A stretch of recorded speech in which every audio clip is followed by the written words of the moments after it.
എന്തുകൊണ്ടാണ് എൻ്റെ കൂട്ടുകാർ എന്നെ ഒരു മൊബൈൽ ഭ്രാന്തെന്ന് വിളിക്കാൻ കാരണം? ഇതാണ് അതിനുള്ള ഉത്തമ ഉദാഹരണം.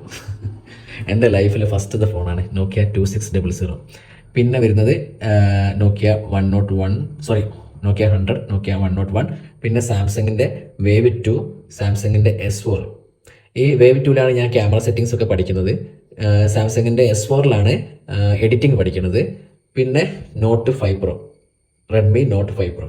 പിന്നെ അതിന് ശേഷം നമ്മുടെ OnePlus 7T. ഇതിൻ്റെ മുകളിലാണ് നമ്മുടെ അല്ലോസിൻ്റെ സോഷ്യൽ മീഡിയ ജേണി സ്റ്റാർട്ട് ചെയ്യുന്നത്. ഇതിലായിരുന്നു ഷൂട്ട് എഡിറ്റ് ഒക്കെ. പിന്നെ അത് കഴിഞ്ഞപ്പോൾ iPhone 13 Pro Max. ഇപ്പോൾ നമ്മൾ യൂസ് ചെയ്യുന്നത് ഇതാണ്. ഇതിലൊക്കെ നിങ്ങൾ നോക്കിയാൽ മനസ്സിലാവും ഇതിനൊന്നും വേറെ ഡാമേജ് കാര്യങ്ങളൊന്നുമില്ല. പക്ഷേ ഇതിന് അത്യാവശ്യം നല്ല ഡാമേജ് കാര്യങ്ങൾ വന്നിട്ടുണ്ട്. ഇത് OnePlus 7T എടുത്തപ്പോൾ ഇത് ഫാദർ യൂസ് ചെയ്തിട്ടുണ്ടായി. ഫാദറിൻ്റെ കയ്യിൽ നിന്ന് വീണിട്ട് പൊട്ടിയതാണ്.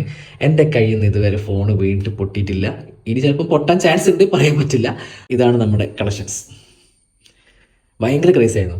ഇതിൻ്റെയൊക്കെ മുന്നേ ഈ ഒരു 2600 ഒക്കെ വാങ്ങുന്നതിന് മുന്നേ മാതൃഭൂമിയിലും മനോരമയിലും വരുന്ന നമ്മുടെ പരസ്യങ്ങളില്ലേ, മൊബൈലിലെ പരസ്യങ്ങൾ, അതിങ്ങനെ എടുത്ത് കട്ട് ചെയ്ത് ഇങ്ങനെ ഫയലാക്കി വെക്കുമായിരുന്നു.